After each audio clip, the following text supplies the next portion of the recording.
Salut la team, on est de retour aujourd'hui à Annemasse, on change de département. Donc voilà, on est dans le département voisin. C'est le club de Steve Moreira qui a ouvert son club de Jiu-Jitsu. On voit l'enseigne juste derrière, Brazilian Jiu-Jitsu. Donc voilà, on est venu passer lui faire un petit coucou, faire la promo de son club. Là on va rentrer dans le complexe, on va regarder un peu comment ça se passe. En bas il y a un petit bar, etc. C'est assez sympa. Ensuite on va monter dans son dojo. Alors, comme je veux pas lui faire l'affront de parler des abonnés quand je serai en face de lui, on parlera d'autre chose, j'en parle maintenant. Du coup voilà, si vous avez le temps, n'hésitez pas à vous connecter, vous abonner, ça nous envoie un maximum de soutien avec l'ami Walid qui est à la caméra, ça fait plaisir. Donc voilà, allez, on y va, c'est parti.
On est bon, on est parti. Alors du coup, quelques questions, mon cher Steve. C'est parti. Bon, alors déjà, merci de nous recevoir, ça fait plaisir. On s'est déjà dit plusieurs fois. Merci à vous d'avoir fait la route. Ouais, franchement, ça fait grave plaisir. Vous êtes des graves dévaillants, puis moi, c'est un honneur pour moi de faire partie de votre chaîne, d'avoir un petit espace pour moi. Bien sûr. Vous avez toujours fait un petit big up dans les autres vidéos, ouais. Tout ça, machin. Et puis, ça fait super plaisir.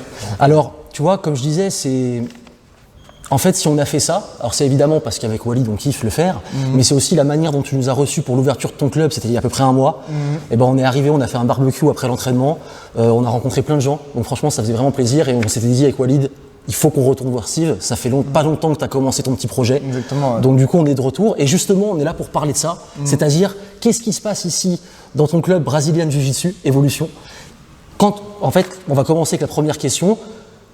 Est-ce que tu peux nous présenter un peu les locaux dans lesquels tu es? Alors on a fait déjà un peu des vidéos en bas, on a regardé un peu ce qui se passait, mais présenter un petit peu ton club et où tu es. Voilà.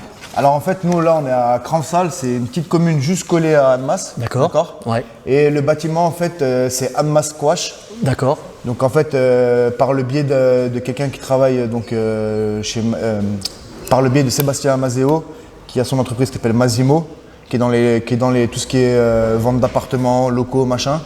Il nous a présenté justement donc, au propriétaire qu'il connaissait déjà. Oui. Et de fil en aiguille, on est venu le rencontrer. Au début, j'étais un petit peu réticent parce que j'avais qu'une partie de la salle. Et puis fait, après, je me suis dit pourquoi pas d'abord lancer le projet. Et une fois que le projet est lancé, après, penser un peu plus grand. Et en fait, je m'entends super bien avec le propriétaire, la personne qui s'occupe, le gérant. Ce que tu disais tout à l'heure, ouais. Vraiment une personne, très très bonne personne. Et puis voilà, je me suis tout de suite projeté dans cette salle, à côté là-bas, où vous avez pu voir l'espace musculation. Bien sûr, on l'a filmé d'ailleurs, ouais, c'est vraiment impressionnant. Enfant. Il y a vraiment pas mal de petites choses sympas. Ouais. Donc voilà, franchement, je suis vraiment heureux d'être là. Il y a un parking, il y a des douches, et puis on a l'accès des gens d'Annemasse, des gens d'ailleurs, de Bonneville, côté là-bas. Donc franchement, je suis vraiment content de l'endroit. Tu te sens bien. D'ailleurs, c'est la première question que je t'ai posée en arrivant. Est-ce que tu te sens bien? Tu m'as répondu oui. Moi, je suis au top. Voilà, et ça se sentait. Je suis comme un poisson dans l'eau. Mais ça se voit. Et d'ailleurs, tu es plus à l'aise que moi devant la caméra. C'est énorme, mec. Ça fait plaisir. Franchement, tu es à l'aise. Merci. Donc, nickel. Alors, on va commencer maintenant dans les questions un peu plus, on va dire, j'allais dire profondes, c'est peut-être pas le terme, mais ton parcours scolaire et sportif. Ça, c'est la question un peu bateau que je pose à tout le monde. Elle se répète à chacune des interviews, mais c'est important pour les gens de te connaître. C'est-à-dire, qu'est-ce que tu as fait avant d'arriver là où tu en es aujourd'hui? Qu'est-ce que tu as fait? Voilà. Si tu dois faire une ligne comme ça. Alors, sur une ligne comme ça, donc déjà dans mon parcours scolaire, moi je suis électricien à la base. D'accord. C'est un diplôme d'électricien. Donc je travaille pour l'instant dans le bâtiment en électricité. Et puis le côté sportif, donc j'ai pas mal touché à plusieurs sports. J'ai fait du karaté quand j'étais plus jeune. J'ai fait de la boxe française. Après, je me suis orienté vers la boxe thaï. Après, j'ai arrêté, je suis parti un peu faire du foot. Après le foot, j'en avais marre, donc je suis parti, j'ai fait du taekwondo. Ah oui, non mais d'accord, c'est l'arc-en-ciel. Et voilà, et en même temps que le taekwondo, j'ai découvert le jiu-jitsu brésilien. J'ai ajouté le taekwondo au jiu-jitsu brésilien. Et après, j'ai lâché le taekwondo et je me suis que mis à fond dans le jiu-jitsu brésilien et j'ai poncé les tatamis. Alors ça fait combien de temps du coup, le jiu-jitsu brésilien? Quand est-ce que tu as commencé un peu à rouler par terre? Jiu-jitsu brésilien, ça fait, on va dire, 7 ans. 7 ans, Ouais, d'accord. 7 Tu as ans. quel âge déjà, rappelle-moi? Là, j'ai 39 ans. Là. 39 ans, non, d'accord. 38 ans, excuse-moi. 38 ans, c'est Ouais, pas grave. moi, tu sais. Donc oui, non, mais je suis pareil. Alors, mais du coup, ça veut dire, et ça c'est bien parce que c'est un point important de la chaîne qu'on essaye de mettre en avant, c'est que tu as commencé, même si tu faisais des arts martiaux avant, tu as commencé quand même le JJB assez tard. Ouais, c'est tard, ouais, Tu vois exactement. Ouais. Et ça t'a pas empêché de faire de la compétition et t'en as même fait pas mal? Non, non, Hein moi déjà, je suis un mordu de compétition. Ouais, ouais. Ça veut dire que tous les sports que j'ai fait, il fallait que je sois compétitif.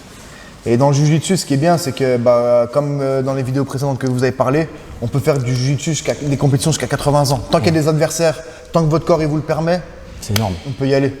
Et franchement, Ça moi, fait beaucoup de gens qui le disent, hein, vous voyez, ça commence, voilà. et franchement, moi j'ai kiffé le sport en lui-même, j'ai kiffé la mentalité. Et je me suis tout de suite trouvé dans une équipe de choc.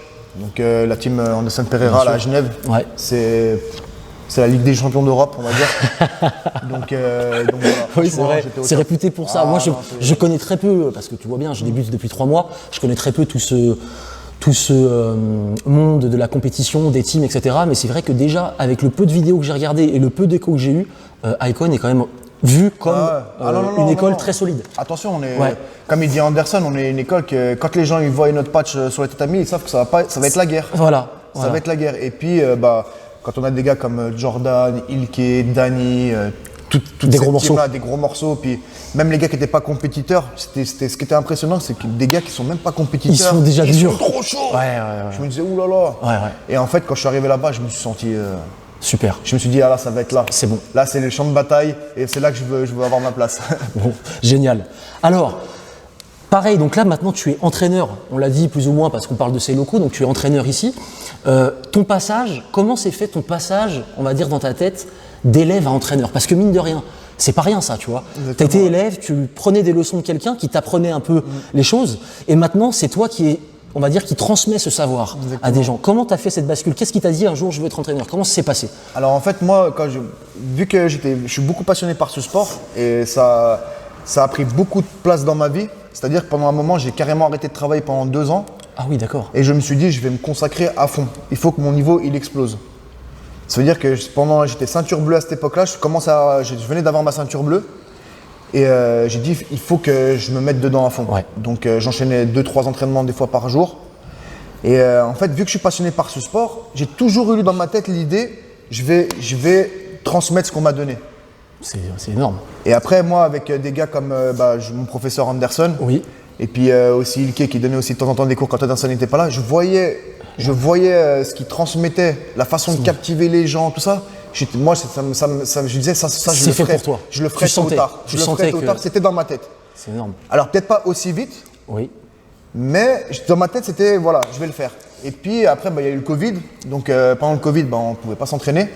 Donc ce qu'on a fait, c'est que nous, on a monté un petit garage avec quelques personnes. Oui. Tu sais qu'on a continué à rouler. Oui. Et vu que j'étais moi le plus gradé dans le truc, c'est moi qui donnais un peu le cours. Conseil. Donc déjà, ça commençait à Oui, confirmer ce oui, que je voulais faire. oui, oui. Tu vois ce que je veux dire? Bien sûr. Donc à partir de ce moment-là, je me suis dit, ok, bon, c'est bon, je suis sûr que je veux le faire, machin, ok, pas de problème. Entre-temps, avec Anderson, nous, on se parle beaucoup avec Anderson, Oui. on est assez proches. Oui. Moi j'aime beaucoup la team Icon, je donne le maximum pour moi. Si je peux aider tout le monde, je le fais avec grand plaisir. Donc je parlais avec Anderson, puis il m'a dit écoute, quand tout ça sera passé, ce serait peut-être pas mal d'essayer de songer à ouvrir un club. J'ai dit bon, ça commence à m'émoustiller un peu là, tu vois. Là, ça commence à faire tu te dis, plaisir. Ouais. est-ce que je suis vraiment à la hauteur? Ouais. Est-ce Oui, que oui, bien sûr. machin? Bien sûr. Donc le Covid est passé, j'ai commencé à chercher un peu des locaux, machin, me renseigner un peu. Et puis on a recommencé à reprendre le chemin des entraînements. Et là Anderson il m'a dit allez, c'est parti, il faut y aller. Tu vas aller ouvrir une team à Annemasse. Je lui ai dit écoute, si tu me fais confiance, moi je suis partant. Je suis partant. Donc j'ai toujours cette appréhension de est-ce que je suis à la hauteur? Parce que je suis quelqu'un que j'aime beaucoup, quand quelque chose me passionne, j'aime beaucoup apprendre et donner.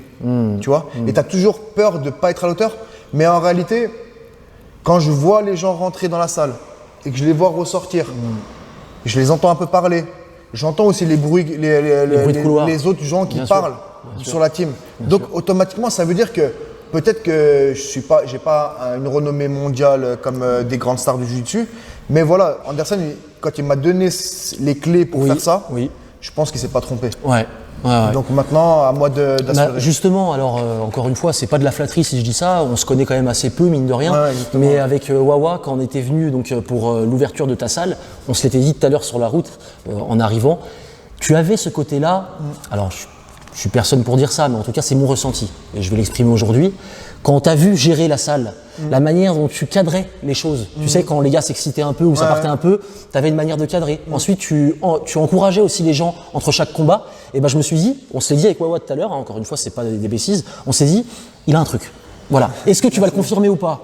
Ça, c'est toi qui dis, voilà, on verra plus tard. Mais en tout cas, franchement, ça sent bon et c'est bien parti. Voilà. Franchement, c'est ce que je ressens. Merci beaucoup déjà, c'est de recevoir déjà ce genre de messages par vous, tu sais, les gens qui me disent ça me réchauffe et ça me motive encore plus, tu vois. Bien sûr. Ça me motive encore plus. Comme je te dis, moi, quand quelque chose me passionne, j'aime bien manger de connaissances. Et après retransmettre. Et après, comme je te dis, franchement, j'ai eu des bons exemples avec moi. J'ai Anderson, bien sûr. Ilke, Jordan, quand il donnait des cours, moi j'ai toujours vu comment il faisait, comment il cadrait les gens, comment la discipline à avoir sur le tatami. Et tout ça, c'est des exemples. C'est des exemples, tout simplement. Bien sûr, c'est le bagage que tu as eu avant d'installer ta valise. Après, comme je te dis, j'ai pas besoin de leur caresser le dos, j'ai pas besoin non plus de machin. Non. Ils sont réputés dans le terrain, mais moi je dis ce que j'ai vu de mes propres yeux. C'est ça, exactement. Donc, bien sûr, ton expérience, une vraie expérience. Ok, nickel. On continue. Alors, là, d'ailleurs, oui, je voulais dire, avec Wawa, on a fait un nouveau concept. Jusqu'à maintenant, on appelait ça la question surprise, etc. Mais en fait, on tient à dire déjà que toutes les questions auxquelles Steve répond, il ne les connaît pas. Donc déjà, elles sont surprises. Je connais zéro. Voilà. Il n'y a rien de préparé pour lui, donc il ne connaît pas les questions. Donc elles sont déjà surprises. Du coup, on a changé un peu l'intitulé d'une question. On l'a appelée la question OVNI. C'est une question OVNI, donc comme une soucoupe volante. Pourquoi? Parce que c'est une question qui n'aura aucun lien avec le JJB. D'accord. Voilà, on va la poser à la fin. Donc restez jusqu'à la fin de la vidéo, il y aura une petite question OVNI pour l'ami Steve. Voilà. Alors ensuite, on a...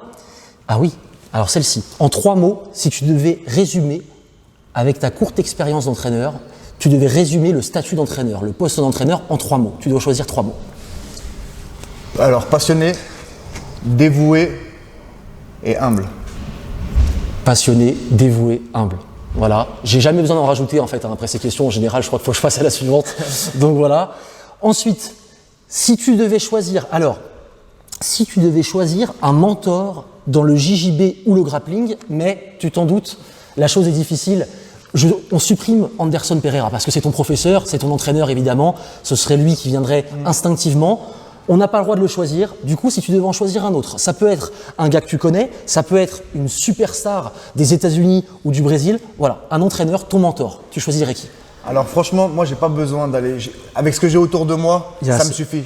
Ça me suffit. Si je devrais prendre quelqu'un, je prendrais le Turkish, il qui bulut. Il n'y a pas un Faut voir son parcours, faut voir, il est là, il est sur le terrain, il est toujours à l'entraînement. Il est parti au Brésil, il est parti aux États-Unis, il a frotté les vrais avec des vrais combattants. Lui aussi, il a poncé le tatami. Il n'y a rien à dire. Et en termes de transmission aussi, pareil, il sait de te dire les choses. C'est ce qui fait. C'est des gens qui ont le détail. Le détail. Le détail de champion. C'est ce que je dis tous les jours à mes élèves. Le détail, ça fait la différence. Le détail, vous pouvez avoir des gens qui font des trucs volatiles, ça saute dans tous les sens. Zéro détail. C'est pas pour moi, c'est pas quelque chose c'est pas du vrai jiu-jitsu. Quand on fait du jiu-jitsu ou un sport, il faut que ce soit de la haute couture. Tu vois? Et qu'est-ce qui fait que le sport devient de la haute couture? C'est le détail. Alors, avec Walid, on aimerait bien avoir un détail comme ça avant de partir. Franchement, tu nous en donnes un avant qu'on parte. Vous allez voir, il y en a tout plein. Vous allez voir, il y en a tout plein. Génial. Ok. Donc ça, nickel. On arrive à très important, et ça me tient particulièrement à cœur, par contre, c'est les conseils pour les nouvelles recrues. Quel conseil, quelqu'un, parce qu'il y en a beaucoup qui découvrent ma chaîne, par exemple dans ma famille ou des amis que j'ai qui ne connaissent pas le jiu-jitsu, ils se disent mais ok je veux commencer, mais quel conseil tu donnerais pour commencer correctement et sereinement ce sport? Voilà. Alors déjà, il faut déjà avoir la détermination, parce que c'est compliqué au début. Au début, tu connais pas le sport, tu vois des mecs qui se roulent par terre, et puis toi, tu es à côté, tu vas faire un combat avec quelqu'un, tu sais pas ce que tu dois faire. Ah bah on va le dire clairement, au début, moi quand j'ai commencé il y a 3 mois, le mec se met sur le dos, tu lui sautes dessus pour l'étrangler quoi. Tu sais pas quoi faire. Tu comprends pas, donc il faut déjà avoir la patience. Parce qu'en réalité, les 3 à 6 premiers mois, si tu passes les 3 à 6 premiers mois, après c'est du régal. Après c'est que du régal. Okay. Quand tu comprends la philosophie, quand tu comprends un peu les règles, comment ça se passe dans un combat, machin, après c'est un régal. Mais il faut avoir les 3 à 6 premiers mois où c'est que tu vas souffrir, tu vas rentrer chez toi le soir, t'as mal partout.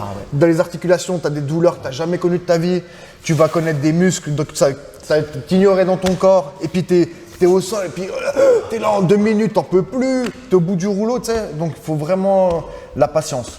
La patience et la détermination toujours aussi. Ouais, bien sûr. Toujours. Ouais, c'est ça. L'envie d'y aller et après, passer cette première étape, effectivement, que j'ai ressenti aussi, hein, pour rien cacher. Voilà, je vais pas faire le super-héros. C'est vrai que j'ai eu tout ce que tu dis, les symptômes. Là, en rentrant chez moi, des fois pendant 2 jours, je mettais pour que mon corps se remette vraiment comme il faut. Bien sûr. T'as des trucs un peu partout. Et puis tu sais, t'as l'ego aussi. Hein. Et t'as l'ego qu'il faut laisser au vestiaire. Voilà. Non, même pas au vestiaire, tu le prends pas avec toi dans ta voiture. Tu prends pas avec Comme toi. ça, tu es sûr que tu vas pas aller les chercher quand tu vas aller boire de l'eau, tu vois. Tu le laisses à la maison, tranquille, tu viens t'entraîner et voilà. Tout ça, tu laisses tomber. Tu laisses tomber. Tu laisses tomber. Parce que des fois, tu vas tomber sur des petits asticots qui vont te monter en l'air, mon pauvre. Ça m'est arrivé chez toi, mec. Voilà, ça m'est arrivé chez toi, je le redis très rapidement. Un gars hyper costaud, grand et tout, j'ai réussi à dominer alors que j'étais sûr qu'il allait me mettre une tôle. Ouais. Et après, je suis tombé sur une crevette d'1m65, 70. Il m'a massacré. Voilà, tu vois. Ouais. Et donc là. C'est pour ça qu'il faut laisser l'ego de côté. Ouais, c'est clair. C'est les conseils que je donne. Ouais. Ok, c'est enregistré. Alors du coup, important avant la question OVNI, on va parler encore une fois de ton club. Comment tu te projettes avec Brazilian Jiu-Jitsu? C'est peut-être un peu tôt parce que pour l'instant, toi évidemment, c'est avoir un maximum de gens qui viennent s'entraîner, évidemment, mais est-ce que c'est un truc que tu te vois faire ici pendant plusieurs années? Est-ce que tu as déjà des idées un peu en projection? Si c'est pas le cas, c'est pas grave. Donc voilà. Non, alors tu sais, pour ceux qui me connaissent, ils savent que je suis quelqu'un de très ambitieux. Ça veut dire que s'il faut casser les murs là, je vais les casser tout de suite. T'as compris? Ouais, pas de problème. Tu me dis, le propriétaire, il vient, il me dit tout de suite, là, écoute, tu prends tous les. Je vais casser tout de suite, travailler tout de suite. J'attends pas. D'accord. C'est-à-dire que moi, je vois loin. Qu'est-ce que j'attends ici? Je veux faire ce qu'il y avait à Genève, chez Anderson, ça veut dire l'équipe de sauvages. D'accord. Je veux qu'elle soit ici. C'est ce que tu disais. Avec des compétiteurs, Il me l'a dit. de malades, il me l'a dit. des loisirs de malades, des gens qui prennent plaisir, tu vois. Et vraiment, je veux que les gens ils arrêtent de taper YouTube. Ouais. On va taper YouTube, allez, on va regarder ce qui se passe aux États-Unis. On a marre de ça. On est là, on est à côté, il y a plein de choses. Regarde, on est en train. Maintenant, on a les clés. On voit comment ça s'est passé. Bien sûr. Pourquoi on ne fait pas nous? C'est vrai. Tu vois, bien sûr. Moi, ça va, on est bien entouré. Il y a Anderson qui est là, il y a Luke ils sont là pour t'aiguiller, dire attends, là, faut peut-être pas faire comme ça, vaut mieux peut-être faire comme ça. Tu vois, donc tout ça, on est entouré. Donc maintenant, on a les clés, il faut y aller. Tu vois ce que je veux dire? Bien sûr. Et moi, je veux je veux un pôle aussi bien compétiteur que loisir. D'accord. Mais quelque chose de structuré et de costaud. costaud. Ok. Quitte à ce que je fasse que du jiu-jitsu brésilien ici, que le reste, on me dise écoute Steve, faut arrêter le reste parce que t'as 200 élèves dans le jiu-jitsu et puis tu peux plus gérer le reste. Je ferai que ça. D'accord. Mais mon but, c'est de le faire à H24, ça veut dire du matin au soir. D'arrêter mon travail et faire que ça. Et faire que ça. Faire que ça. D'accord. Mais voilà, je veux que les gens ils arrêtent de regarder aux États-Unis ce qui se passe ou au Brésil ou machin. Non, les gars, on est en France, machin. Regardez ce qui se passe à côté de chez vous. Pourquoi vous êtes toujours en train d'aller. C'est vrai qu'on a tendance, cette tendance à pas se satisfaire de ce qu'il y a de proche de nous, tu vois, dans le sport en général. Parce que le truc qu'il y a, c'est qu'il y a certains clubs qui sont costauds, mais les structures elles sont encore un peu bancales ici. Tu vois, ça tient, mais tu vois, c'est des associations, c'est compliqué pour prendre des fonds. Surtout peut-être en province où. Exactement, c'est compliqué pour prendre des fonds. Donc, tu vois, c'est un peu. C'est encore. Ça commence à être bien structuré, mais c'est pas ce qui se passe de l'autre côté de la mer, tu vois. Mais ça va venir, ça va venir. Donc, justement, maintenant, au lieu de regarder, on va se concentrer ici et on va faire les choses ici. Le message est passé. Voilà. Les objectifs. Je crois qu'il est temps. Messieurs, avec une phrase comme ça, on part en chute et on passe à la question OVNI. La question OVNI, donc du coup... Alors, ah oui, j'avais oublié de préciser la règle du jeu. La question OVNI. On te pose une question. Si tu ne veux pas y répondre, tu as le droit à un joker. Si tu prends ton joker, obligé de répondre à la deuxième, forcément. Mais je te rassure tout de suite, il n'y a rien non plus. Moi je réponds deux, il n'y a pas de problème. Ok. Alors, du coup, donc on se rappelle, hein, aucun rapport avec le JJB. Ok. La première question, OVNI, c'est si jamais tu devais. Excusez-moi, je rigole parce que c'est le gars derrière là. Si jamais tu pouvais utiliser une machine à téléportation pour aller dans une époque, quelle qu'elle soit, et être un personnage à ce moment-là. Ouais. T'irais où et tu serais qui? Ça peut être n'importe quand, n'importe quel continent, n'importe quel personnage, n'importe quelle période, mais tu dois en choisir un, tu es obligé. Tu peux prendre ton temps, tu as, je dirais, une vingtaine de secondes. Personnage ou même un animal ou un truc. Personnage. Personnage. Tu sais, un héros, un homme politique, un combattant, ça peut être tout ce que tu veux, n'importe quelle période. Alors, de par mon passé. Voilà. Après, ça peut être un truc carrément qui te ressemble pas du tout, où tu te dis, non, tu vois. Je dirais. Allez, pour la fantaisie, je dirais Robin des Bois. Robin des Bois, prince des voleurs. Il prend l'argent avec un arc aux riches et après tu le distribues. C'est beau. Robin des Bois, sacré personnage. D'ailleurs, super film avec Kevin Costner, très gros film. Je dirais ça, ouais. Ouais, Robin des Bois, ça te ouais. plairait. Exactement. Dans l'ancienne Angleterre, là, caché dans un bois. Tout à fait. Et tu sors et. Avec ma petite équipe. Voilà. Voilà, on ferait que des. Ah, il y a Frère Toc aussi, il n'y a pas un moine qui a plus de cheveux, qui boit de la bière. On ferait que des folies. Rien qu'on rigolerait. Voilà, ok. De la bagarre. Eh ben, c'est bon. Toujours de la bagarre. De la T'as vu, bagarre, au menu, ça revient toujours. De la bagarre. On vole les riches pour donner aux pauvres et voilà. Bah nickel. Robin des Bois, c'est enregistré. Bah, c'est le premier à avoir répondu à une question vie, hein. Il faut quand même le célébrer. Voilà. Donc nickel, Robin des Bois. Eh ben écoutez, on a fait le tour. Alors c'est le moment dédicace. Si tu veux faire des petits remerciements, faire des petits clins d'œil à qui tu veux, tes amis, ta famille, c'est le moment. T'as le champ libre. À toi. Bah déjà, je vais remercier toutes les personnes qui me soutiennent déjà, tous ceux qui m'ont soutenu financièrement depuis le début de ma carrière, parce que je me souviens quand j'ai commencé à gratter des sponsors, j'étais ceinture blanche et il y avait beaucoup de gens qui se foutaient de ma gueule. Et aujourd'hui, maintenant, ces gens-là, bah, ils reviennent et puis ils me demandent de comment j'ai fait. Donc, même à eux, je leur remercie, parce qu'en réalité, c'est eux qui m'ont encore plus déterminé. Mais on va pousser ça, parce qu'on s'en fout des haters, des machins. Moi, je suis pas un gars comme ça, j'en ai rien à cirer de ces gens, et pour moi, ils n'existent pas. Mais je vais remercier les gens qui m'ont aidé parce que voilà, j'ai déjà tous mes sponsors, donc Ashiko, Mazimo, EcoCenter, Johan, tu te reconnaîtras, il est parti maintenant faire sa vie ailleurs, mais il a toujours été là. D2R, garage automobile, il y a eu qui? Il y a eu We Art, Saliou, je t'oublierai jamais frère, enfin je t'oublie pas toujours, on est toujours ensemble, la team. RCS, le restaurant Admas, la Tour de Pise. Tous ces gens-là qui m'ont aidé, même s'ils m'ont aidé avec leurs moyens, mais c'est grâce à eux que tout est ici. Donc, je tiens à vous remercier beaucoup. Ma famille qui m'a toujours supporté, toujours, même quand je pars en compétition, tout ça, ou quand je suis tout le temps à l'entraînement, bah, ils sont toujours là, préparer mon petit sac, préparer ma petite assiette le soir, m'encourager. Même des fois, quand j'ai envie de baisser les bras, bah, ils sont toujours là en train pour me mettre très important, ça. Une petite cartouche, tu vois. Milieu familial, bien sûr. Exactement, si t'as pas ça, je pense que c'est très compliqué, tu vois. Mes enfants, parce qu'ils me voient un peu comme un super-héros, tu vois. Et c'est ce qu'il y a de plus beau en réalité. C'est mieux que tout ce qu'il y a derrière, tu vois. Ouais. Donc je tiens à remercier tous mes sponsors, toutes les personnes qui me soutiennent. Et puis Philippe, un grand big up à Philippe. Philippe, c'est comme mon grand frère. Avec lui, j'ai fait mes meilleurs voyages, mes meilleures compétitions. D'ailleurs, quand on est parti il y a 2 ans en arrière faire le mondial, après on est parti ensemble faire un voyage spirituel. Et avec lui, j'ai toujours fait mes meilleurs voyages. Il a toujours été là pour m'aider. Toujours, aussi bien même là dans la salle, toujours vraiment lui. Will aussi, qui s'occupe de tous les réseaux sociaux, trouver des sponsors, envoyer des dossiers, des machins, corriger mes fautes d'orthographe. L'homme de l'ombre. L'homme de l'ombre, exactement. Lui aussi, un grand big up à lui. Après, Sofiane aussi, toujours été là, toujours donné un coup de main. Donc voilà, après j'ai fait le tour. Si j'ai oublié des gens, excusez-moi, vraiment, le cœur est lié. En tout cas, la Team Icon pour toujours. Anderson a toujours été là pour moi. Même quand je suis parti, il a toujours eu des petits messages pour m'encourager, tout ça.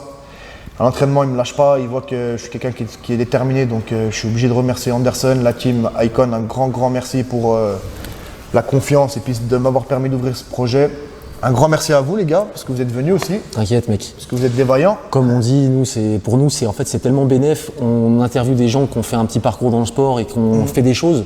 Nous, tu sais, enfin moi personnellement, et c'est pas de la fausse humilité de dire ça, c'est que je suis personne, tu vois, dans tous ces trucs-là, et j'ai la chance de pouvoir venir parler avec des mecs comme vous. Pour moi, c'est incroyable, tu vois. C'est pour ça que quand vous, bah, je te jure, donc non mais vraiment, je le pense vraiment. Et donc du coup, c'est vrai que les gens accueillent ça avec tellement de gentillesse quand je leur propose ça, que limite je me sens gêné des fois. Mais c'est incroyable. Donc, merci à toi. Non, merci à vous. Bah, après, moi, comme je dis, je suis personne dans le jiu-jitsu. J'ai juste fait un petit peu ma place, c'est tout. Mais merci beaucoup d'être venu. C'est super cool. Et aussi une chose, je sais pas si tu as encore quelque chose à rajouter. C'est fini pour moi. C'est fini pour toi? Oui. J'ajouterais juste une chose. Stop mytho. Il y a trop de mythos dans le jiu-jitsu. Arrêtez les mythos. Vivez vos vies. Arrêtez avec vos médailles en plastique. Arrêtez de vous inventer des vies. Juste kiffez votre sport. Parce qu'en réalité, on fait ça parce qu'on est passionné. D'accord? Donc voilà. Représentez votre team. Représentez-vous vous-même. Gardez des bonnes valeurs. Et les égos démesurés dans le sport, ça réussit jamais. Jamais. Je pense que c'est un beau message. Faut garder les pieds sur terre. Et puis voilà, kiffer ce qu'on fait, quoi. Kiffer ce qu'on fait, on est personne. Hein. Le jiu-jitsu, ça fait pas longtemps que c'est connu. Il y a des gens qui ont réalisé des trucs de malades. Et ces gens-là, ils sont pas en train de se la raconter, tu vois. C'est les résultats qui parlent pour eux. Donc je pense qu'il faut kiffer le sport. Arrêtez les mythos et kiffer le sport, les gars. Compris, les gars? C'est tout ce que je peux vous dire. Compris le message? Bon, parfait. Voilà. Eh ben écoute, ça fait plaisir, c'est bon. La team, on se dit à très bientôt. N'hésitez pas à liker, à vous abonner. À plus. Merci Salut. beaucoup. Et ben voilà, mec. Une tuerie. Merci beaucoup, en tout cas. Super.